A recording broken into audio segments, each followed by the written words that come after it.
로마서 8장 31절에서부터 39절까지 말씀을 저와 함께 교독하겠습니다. 제가 먼저 읽겠습니다. 그런즉 이 일에 대하여 우리가 무슨 말 하리요? 만일 하나님이 우리를 위하시면 누가 우리를 대적하리요? 자기 아들을 아끼지 아니하시고 우리 모든 사람을 위하여 내주시니가 어찌 그 아들과 함께 모든 것을 우리에게 주시지 아니하겠느냐? 누가 능히 하나님께서 택하신 자들을 고발하리요? 의롭다 하시니는 하나님이시니 누가 정죄하리요? 죽으실 뿐 아니라 다시 살아나시니는 그리스도 예수시니 그는 하나님 우편에 계신 자여 우리를 위하여 간구하시는 자시니라. 누가 우리를 그리스도의 사랑에서 끊으리요? 환난이나 공고나 박해나 기근이나 적신이나 위험이나 칼이랴. 기록된 바 우리가 종일 주를 위하여 죽임을 당하게 되며 도살한 양같이 여김을 받았나이다 함과 같으니라. 그러나 이 모든 일에 우리를 사랑하시는 이로 말미암아 우리가 넉넉히 이기느니라. 내가 확신하노니 사망이나 생명이나 천사들이나 권세자들이나 현재 일이나 장래 일이나 능력이나 36절 다 같이 읽겠습니다. 높음이나 깊음이나 다른 어떤 피조물이라도 우리를 우리 주 예수 그리스도 안에 있는 하나님의 사랑에서 끊을 수 없으리라. 아멘. 다시 한번 기도하겠습니다. 하나님, 오늘 주님 앞에 나와서 예배하며 이제 하나님 말씀 듣기를 원합니다. 성령님께 도움을 구해야 하는 이유라는 제목으로 하나님 말씀을 듣겠습니다. 우리가 오로지 하나님 말씀만을 온전히 경청케 하여 주옵시고 이해할 수 없는 것이 없도록 우리에게 지혜와 능력을 더하여 주옵소서. 오로지 하나님 말씀만은 들려지고 우리 하나님 말씀에 집중하는 이 예배의 시간 되게 하여 주옵시며 이 말씀을 듣고 기억하며 한 주간도 믿음으로 승리하는 주님의 귀한 자녀들 되게 하여 주옵소서. 살아계신 예수 그리스도 이름으로 기도하옵나이다. 아멘. 할렐루야. 아멘. 자, 여러분, 급하고 어려운 일을 우리가 만났을 때 내가 해결하기 참 힘든 일을 만나면 여러분 어떡합니까? 예를 들어서 갑자기 어떤 사람이 길 가는데 쓰러졌다고 해보십시오. 또 내가 길을 가는데 큰 사고를 당했다고 생각을 해보십시오. 여러분 가장 먼저 불러야 될 것은 뭡니까? 당연히 119 구급대이죠. 교통사고를 당했다면 119 구급대뿐만 아니라 당연히 이 보험사에도 연락을 해야 됩니다. 만약 도둑질을 당했다면 여러분 어떻게 합니까? 당연히 경찰을 불러야 합니다. 이처럼 우리에게 가장 필요한 것은 내가 위급함이 있을 때, 어려움이 있을 때 가장 합당하고 알맞은 곳에 도움을 요청해야 된다는 것입니다. 이상한 데에 도움을 요청하면 안 됩니다. 그냥 아는 지인이라고 빨리 와달라고 연락하면 안 됩니다. 가장 확실하고 나에게 좋은 도움을 줄 수 있는 사람에게 그리고 그곳에 반드시 연락해야 하죠. 예전에 우리 교회 건물 안에 노숙인이 자주 들어온 적이 있었습니다. 지금은 잘 들어오지 않지만 얼마 전까지도 계속 우리 교회를 방문하는 노숙인이 있었습니다. 처음에 한두 번 우리 교회 방문했을 때 그 노숙인을 도와주려고 또 여기 가서 하루 지내고 가십시오. 또 그리고 먹을 것을 또 제공해 드리기도 했습니다. 그런데 너무 자주 오고 계속 오다 보니까 도저히 우리가 그에게 더 이상 도움을 주기 어렵습니다. 왜냐하면 우리가 이 교회 안에서 과연 그의 인생을 위해서 어떠한 적절한 도움을 줄 수 있을까? 아무리 생각해봐도 그 도움에 대한 방법이 생각날 수 없었기 때문입니다. 그래서 그 도움을 요청하기 위해서 경찰에게도 연락을 해보고 또 군청과 면사무소에도 연락을 해봤습니다. 그런데 참 난해한 답들이 돌아오기도 했습니다. 한 번은 너무 급해서 노숙인이 찾아왔을 때 경찰에게 도움을 구했습니다. 그때 경찰이 모시고 가더라고요. 그리고 경찰과 대화를 하면서 그를 도와줄 수 있는 방법이 자신에게도 그렇게 마땅한 방법이 없다. 그의 연고지가 여기는 아니라서 다른 곳으로 보내드리긴 하지만 다시 찾아오더라도 크게 도움을 줄 수 없다라는 그런 얘기도 듣게 되었습니다. 하지만 저는 그와 헤어질 때 하나님께 이렇게 기도하면서 하나님, 예수 믿게 해주십시오.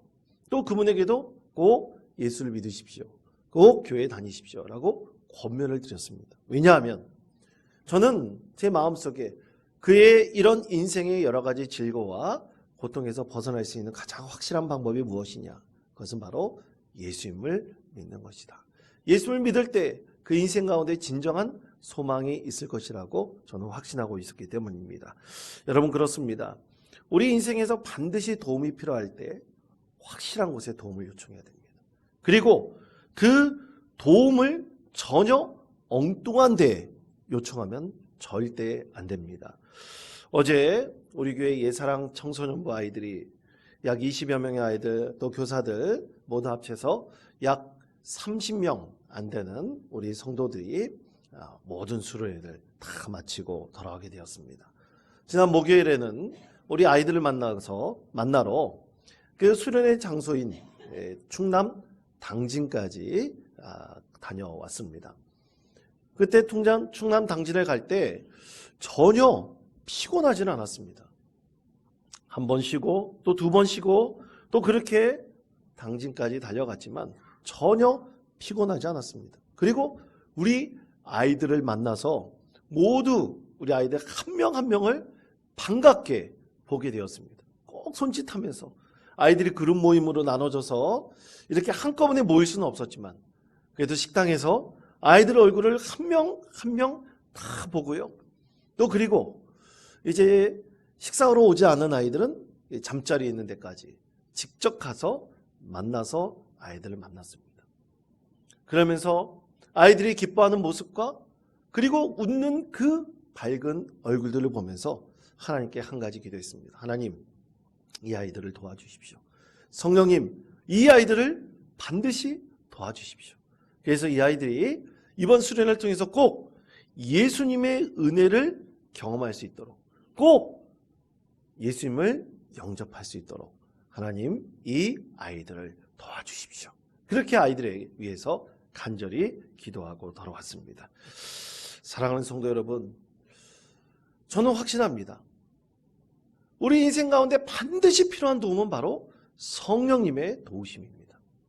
성령님의 도우심이 우리 인생 가운데 반드시 필요하다고 믿습니다.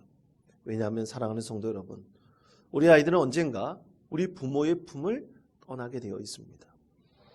자기 인생을 스스로 결정하고 무언가 선택해야 될 바로 그때가 분명히 옵니다. 그때 우리 자기 인생의 방향을 정할 때 이 세상에 믿음 없이 성령님의 도움이 없이 과연 하나님께서 원하시는 그 인생의 적절한 선택과 방향을 결정할 수 있을지, 저는 그때 반드시 성령님께서 도와주신다면 하나님께서 원하시고 합당한 은혜의 삶을 살아갈 수 있을 것이다. 저는 그렇게 믿기 때문입니다. 그래서 여러분, 성령님께서는 우리의 마지막 도움이 되어주십니다. 1903년 라이트 형제가 플라이어 1호라는 이 지구의 최초의 비행기를 만들어서 이제 하늘을 날게 되었을 때, 그때 가장 필요했던 것이 있었습니다. 여러분, 그것은 낙하산이었습니다. 근데 낙하산은 이 비행기가 발명되기 훨씬 이전인 약 한 세기 이전에 이미 발명이 되었습니다. 근데 그때는 낙하산이 별로 소용이 없었어요. 왜냐하면 낙하산을 펴서 날아갈 수 있는 곳도 마땅치 않았고, 또 그리고 낙하산이라는 것이 그때 발명돼서 별로 개량이 되지 않았기 때문에 사람들에게는 크게 도움이 되지 않았기 때문입니다. 그런데 비행기가 발명되고 이후는 완전히 양상이 달라졌습니다. 비행기 발명된 이후, 그리고 1930년대부터는 그 비행기 타는 조종사나 승무원들에게 가장 필요한 것은 낙하산이었습니다. 왜냐하면 그 낙하산이 최후까지 그 승무원들과 조종사의 생명을 유지할 수 있는 최후의 보루였기 때문입니다. 마지막 도움이었기 때문입니다. 그래서 지금까지 비행기를 탑승하는 모든 조종사에게 꼭 필요한 마지막 도움, 최후의 보루는 바로 낙하산입니다. 그렇습니다. 여러분, 우리 아이들이 반드시 인생의 자신만의 비행기를 타고 세상을 하늘을 향해 날아갈 그때가 있을 것입니다. 그때 우리에게 가장 도움이 되는 낙하산과 역할 같은 거 하는 것, 그것은 바로 성령님의 도우심입니다. 그때 성령님의 도우심이 우리 가운데 반드시 필요합니다. 이것에 대해서 로마서 8장 26절에서부터 27절까지 말씀 이렇게 말씀합니다. 우리가 읽지 않는 말씀입니다. 화면에 있는 말씀을 다 같이 한 목소리로 읽겠습니다. 이와 같이 성령도 우리의 연약함을 도우시나니 우리는 마땅히 기도할 바를 알지 못하나 오직 성령이 말할 수 없는 탄식으로 우리를 위하여 친히 간구하시느니라. 마음을 살피시는 이가 성령의 생각을 아시나니 하나님의 뜻대로 성도를 위하여 간구하심이니라. 아멘. 그렇습니다. 오늘 로마서에서 분명히 말씀합니다. 성령이 우리의 무엇을 도우신다고 말씀하십니까? 연약함을 도우신다고 하셨습니다. 자, 그러면 여러분, 우리의 연약함이란 과연 무엇입니까?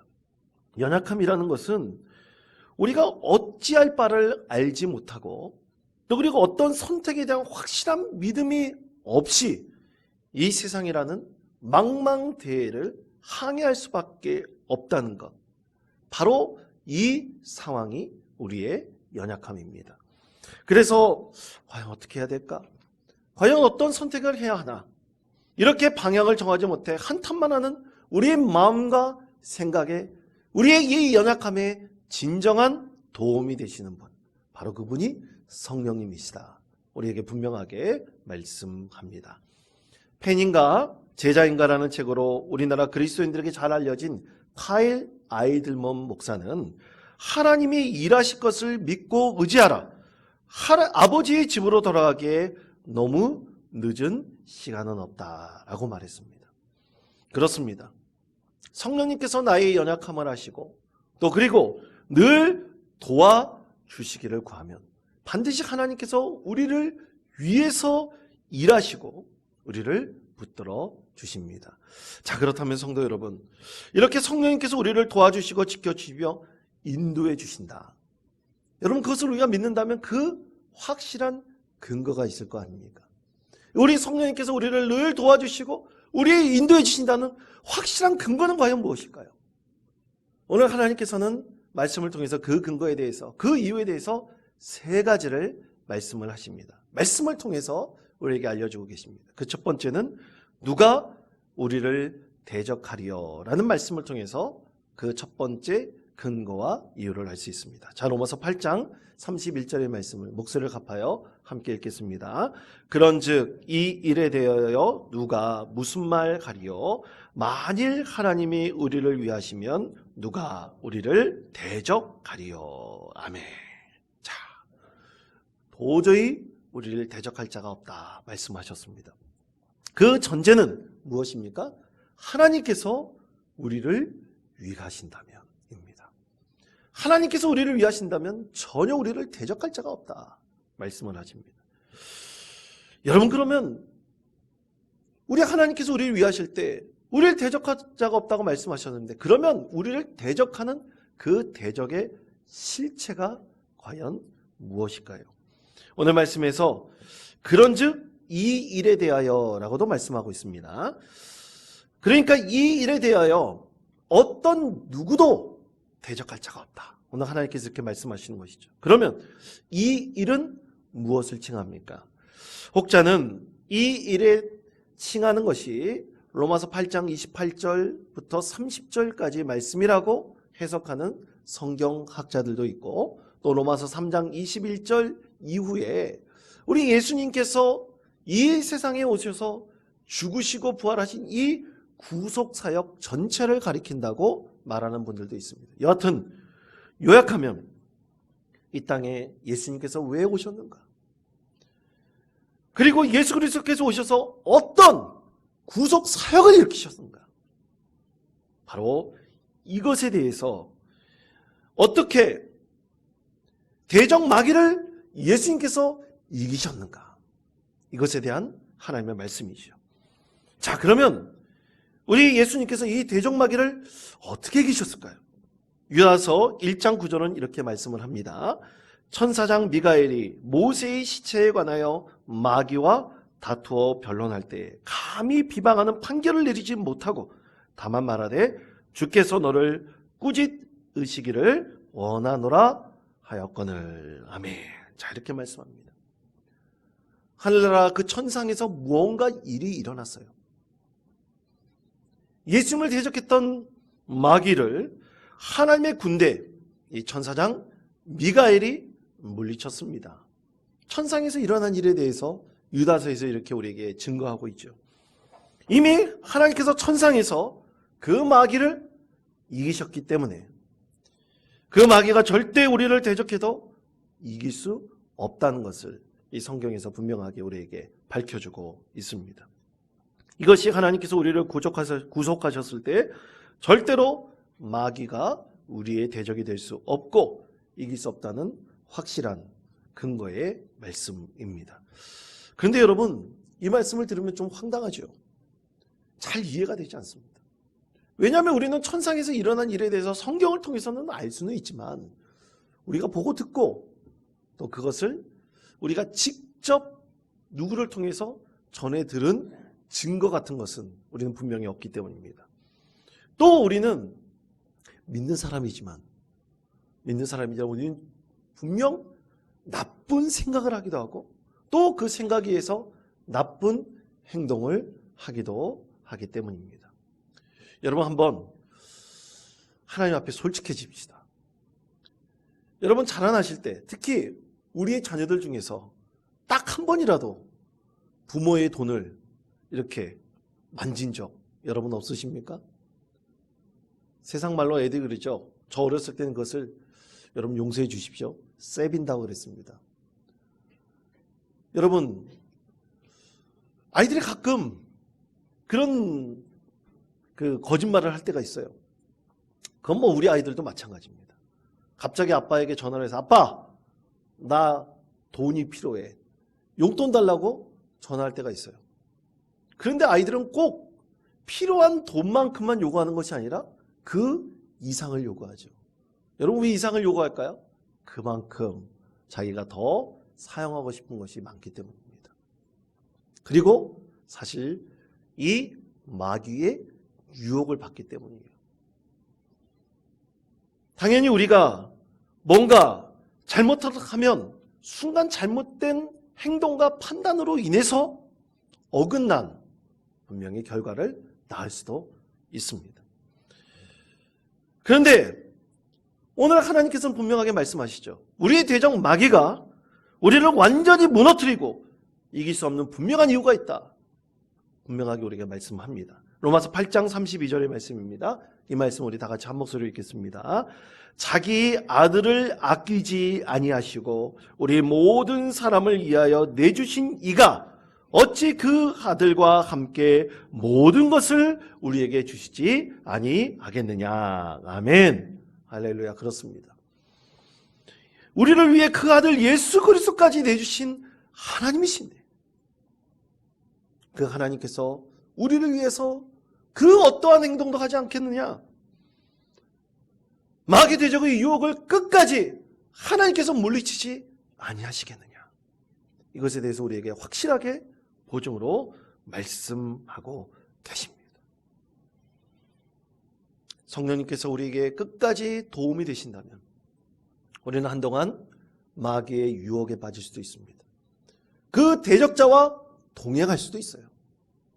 그러나 성령님께서 우리의 도움이 되어 주신다면 우리는 반드시 회개하며 주님께로 돌아갈 수가 있습니다. 왜냐하면 그의 아들 예수 그리스도까지 우리를 위해서 희생의 피를 흘리신 하나님께서 우리와 함께 하시기 때문이고 오늘 말씀하신 대로 그 어떤 일도 모든 것을 우리에게 주시지 않겠느냐? 하나님께 분명히 약속하고 계시기 때문입니다. 자, 두 번째 근거는 이것입니다. 누가 우리를 정죄하리요? 말씀하고 있습니다. 로마서 8장 34절의 말씀 다 같이 한 목소리로 읽겠습니다. 누가 정죄하리요? 죽으실 뿐 아니라 다시 살아나신 이는 그리스도 예수시니 그는 하나님 우편에 계신 자요 우리를 위하여 간구하시는 자신이라. 아멘. 자, 하나님께서는 우리를 누구도 정죄할 수 없다 말씀하셨습니다.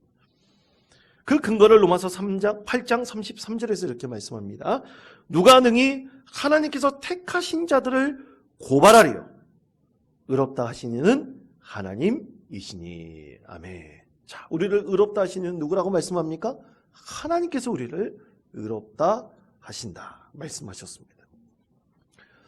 그래서 어떤 사람도 너는 죄인이야, 너는 정죄받았다 말할 수 없다는 거예요. 하나님께서 우리를 의로운 사람이라고 이미 말씀하시고 지목하셨기 때문이다라는 것입니다. 자, 그런데 여러분, 죄가 있다는 말을 못하는 이유가 바로 하나님께서 의롭다 하셨기 때문이라 말씀하셨는데, 여러분 과연 그것이 죄가 있다 없다 할 수 있는 기준이 될 수 있겠습니까? 여러분, 우리는 죄를 짓고 이 세상 법정에 분명히 설 수 있습니다. 우리가 운전하고 갈 때 나도 순간 운전할 때의 그 교통법규를 지키지 못해서 나도 모르는 사이에 통지서가 날아올 수 있습니다. 벌금이 날아올 수가 있습니다. 또 딱지를 끊을 수도 있습니다. 또 34절 말씀을 보시면 예수님께서 우리를 위해서 죽으셨다가 다시 살아나셨다고 했습니다. 그리고 우편에 앉아 계시다고 했습니다. 그리고 마지막으로 그 우편에 앉아 계시면서 우리 예수님께서 우리를 위해서 친히 간구하신다고 했습니다. 자, 그렇다고 우리가 죄인이라고 정죄받지 않을 이유가 과연 이 가운데 있겠습니까? 과연 우리가 정죄받지 않는다, 죄인이 아니라 라고 의롭다고 하나님께서 지목하신 그 이유가 분명히 있을 텐데 과연 그 이유는 무엇입니까? 여러분, 우리는 나의 행동에 대해서 분명히 책임을 받습니다. 나의 행동이 어긋났다면 그것에 대한 반드시 처벌을 받죠. 그러나 그 처벌의 기간이 다 지나버리면 이 세상 법도 이전에 내가 처벌받은 것에 대해서 가중처벌을 하지는 않습니다. 왜냐하면 이미 그 죄에 대한 모든 행동에 대한 값은 치러졌기 때문이죠. 오늘 우리에게 말씀하고 있는 이 정죄는 바로 세상에서 내가 짓는 행동에 대한 그 처벌을 말씀하고 있는 것은 결코 아닙니다. 오늘 하나님께서 우리에게 너는 의롭다 말씀하시고 누구도 너를 정죄하지 못한다는 그 말씀은 제후 심판대 앞에 섰을 때에 주시는 하나님의 말씀입니다. 여러분, 검사의 역할은 수사를 해서 어떤 한 사람의 잘못을 밝혀내고 그 증거를 제시하여 마땅한 처벌을 받게 하는 것이 검사의 역할이죠. 그러나 오늘 하나님께서는 분명하게 우리에게 말씀하고 있는 것이 이것입니다. 우리가 하나님께서 의롭다 지목한 우리에 대해서 누구도 검사의 역할을 하여 그것에 마땅한 벌이 있다고 그 증거를 제시할 수 없다는 뜻이죠. 왜냐하면 예수 그리스도께서 우리를 위해서 죽으시고 부활하셔서 지금도 하늘나라에서 어떻게 하고 계신다는 것입니까? 우리를 위해서 친히 오늘도 간구하고 계신다. 우리가 의로운 사람으로 하나님의 귀한 사람으로 살기를 원하시며 우리를 위해서 친히 간구하고 계신다는 것을 분명하게 말씀하고 계시기 때문입니다. 그래서 우리의 죄값은 다 예수 그리스도께서 치르셨기 때문에 그 증거라는 것은 무용지물이고 아무 효력이 없다는 뜻이죠. 그러므로 사랑하는 성도 여러분, 걱정 마십시오. 우리를 정죄할 자는 없습니다. 우리의 죄는 이미 다 사여졌습니다. 그러나 항상 우리의 마음과 영혼을 짓누르는 죄의 짐이라는 것은 분명 존재하고 있습니다. 그래서 우리는 세상 가운데서 어려움, 고통, 또 질병, 또 그것을 인한 여러 가지 불안과 두려움이 우리 가운데 상존하고 있는 것도 분명한 사실이죠. 그러나 분명한 것은 바로 이것입니다. 결코 이것이 이 세상에서 당하는 고통이나 질병이나 두려움이나 불안 같은 것이 나의 죄의 무게 때문은 아니라는 것을 우리 하나님께서는 분명하게 말씀하고 있습니다. 우리가 죄의 이 현실에서 당하는 고통, 그 모든 것들이 죄와 연결시킬 근거는 없습니다. 왜냐하면 예수 그리스도께서 우리를 위해서 죽으시고 부활하심으로 우리의 죄값을 예수님께서 다 치르셨기 때문입니다. 그러므로 성도 여러분, 요한복음 8장 10절에서 이렇게 말씀합니다. 이 말씀 다 같이 한 목소리로 읽겠습니다. 대답하되 주여 없나이다. 예수께서 이르시되, 예수께서 다 8장 10절 말씀 다 같이 읽겠습니다. 대답하되 주여 없나이다. 예수께서 이르시되 나도 너를 정죄하지 아니하노니 가서 다시는 죄를 범하지 말라 하시니라. 아멘. 자, 이것은 예수 그리스도께서 가늠한 여인에게 하신 말씀입니다. 하나님의 아들인 예수 그리스도께서 나도 너를 정죄하지 않으노니 다시는 살면서 이러한 죄를 짓지 마십시오. 그녀를 격려하고 축복하셨습니다. 이제부터 그녀를 죄인이라 정죄하기 어렵습니다. 그러므로 우리도 마찬가지입니다. 이미 예수 그리스도께서 우리의 죄를 핏값으로 사셨기 때문에 마지막 하나님의 심판대 앞에서 우리를 죄인이라, 너는 이런 죄의 무게를 지고 지금 이 자리에 섰다 말할 수 있는 단 한 사람도, 그 증거도 없다고 분명하게 말씀하고 있지요. 자, 그럼 우리는 어떻게 살아야 됩니까? 이제부터 우리는 어떻게 해야 됩니까? 예수 그리스도께서 이 가늠한 여인에게 말씀하신 그대로 이제는 다시는 죄를 짓지 마십시오. 죄의 무게 가운데 거하지 마십시오. 하나님께서 당신에게 진정한 자유를 허락하셨습니다. 우리를 위해서 신이 간구하시는 예수 그리스도께서 지금도 계심으로 우리는 더 이상 죄의 굴레 속에 붙잡힌 바 되지 않게 살아갈 수 있는 것입니다. 그러므로 우리는 늘 결단해야 됩니다. 예배 가운데 결단해야 됩니다. 늘 하나님께 기도하면서 결단해야 됩니다. 하나님, 내가 이런 죄의 무게가 있습니다. 아직도 벗어나지 못한 것이 있습니다. 이제는 이 굴레에서 벗어날 수 있도록 진실하고 거룩하게 주님의 은혜 가운데 살겠습니다. 성령님, 저를 도와주십시오. 늘 유혹이 있을 때, 죄의 짐이 나를 억누르려 할 때 이겨나갈 수 있도록 힘을 주십시오. 우리는 늘 그렇게 결단하면서 죄의 굴레에서 벗어날 수가 있습니다. 이렇게 매일 결단하며 우리의 행동을 하나님 앞에 주장하시기를 기도해야 됩니다. 이것이 바로 바른 믿음의 행위입니다. 마지막 세 번째, 우리 성령님께서 우리를 도와주시는 그 근거, 이유에 대해서 이렇게 말씀하고 있습니다. 누가 우리를 그리스도의 사랑에서 끊으려 말씀하고 있죠. 자, 로마서 8장 35절의 말씀을 한 목소리로 읽겠습니다. 누가 우리를 그리스도의 사랑에서 끊으리요?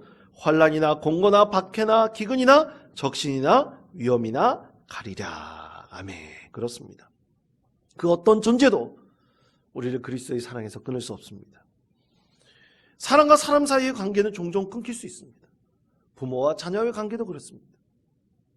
그 어떤 사람과 사람과의 관계는 어떤 잘못으로 인해서 분명히 끊길 수 있습니다. 그러나 분명한 것은 우리의 구원자 되시는 예수 그리스도, 하나님, 성령님과의 우리의 그 관계에 있어서 그 사랑의 관계는 그 어떤 누구도 끊을 수 없다는 분명한 진리의 말씀입니다. 그런데 이 귀한 은혜를 누가 하나님 아니다, 하나님이 사랑은 없다, 거짓이다, 과연 그렇게 말할 수 있는 사람이 있겠습니까? 결코 그럴 수 없습니다. 사랑하는 성도 여러분, 우리가 하나님의 사랑을 한번 맛본 그런 믿음의 사랑이라면 그 사랑의 깊이와 높이와 그 능력이 얼마나 대단한 줄을 우리는 분명히 압니다. 그러므로 그 사랑이 우리와 늘 연결되어져 있으므로 우리가 잠시 하나님을 멀리 떠난다 할지라도, 하나님을 잊어버린 삶을 살아간다 할지라도 우리는 다시 한번 하나님을 찾으면 그 하나님의 사랑을 회복할 수 있습니다. 바로 그것이 하나님 사랑의 핵심이죠. 그렇기 때문에 하나님 사랑을 한 번이라도 충분히 맛본 사람은 그 인생을 완전히 새롭게 하십니다. 더 이상 죄의 노예 가운데 굴복하며 살아갈 이유가 없습니다. 아프리카 랑바레네의 알버트 슈바이처 박사가 그곳에 그가 세운 병원이 있었습니다. 랑바레네 병원이 있었는데요. 이 병원에 보조 간호사로 굳은 일을 도맡아 하며 처리하던 한 젊은 여성이 있었습니다. 화면을 보시면 그녀의 이름은 마리암 프레멘거입니다.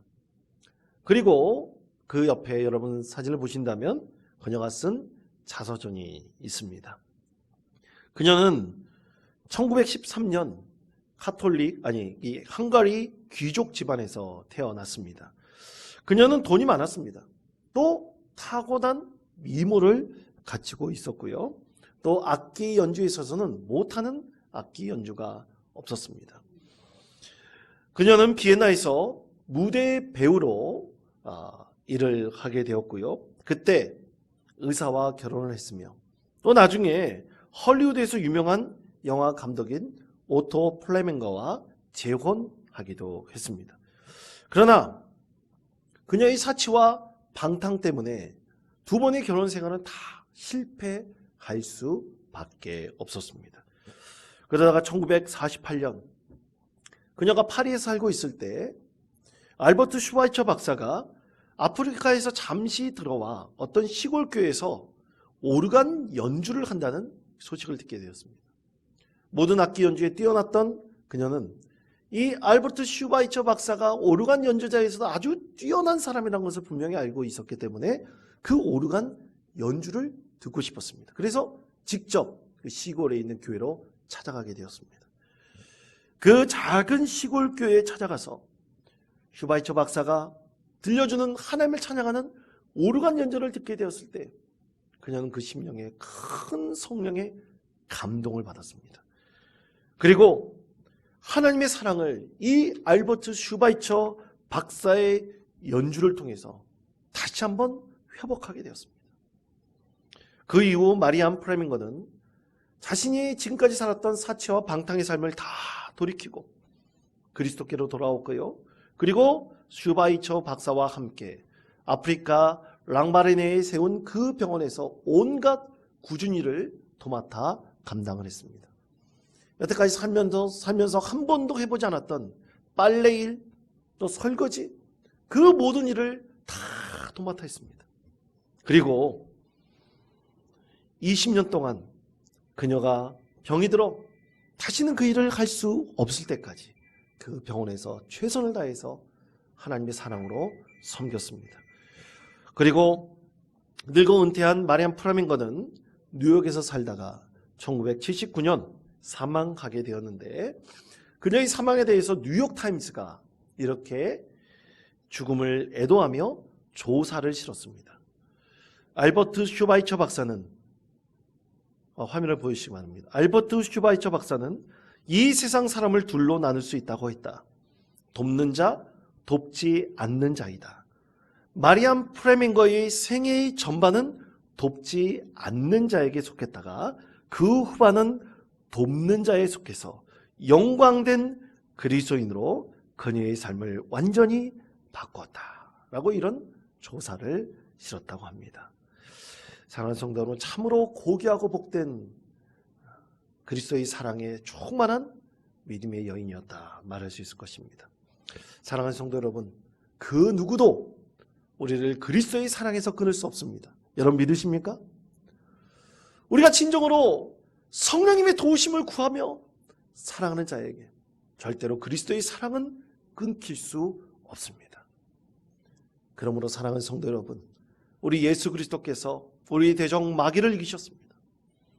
그 어떤 누구도 우리를 정죄할 수 없습니다. 이제는 온전히 그리스도의 사랑을 의지하면서 힘들고 어려울 때마다 성령님의 도우심을 구하십시오. 은혜의 삶을 살아가십시오. 오직 이것이 우리에게 주신 하나님의 귀한 복된 축복이고 은혜입니다.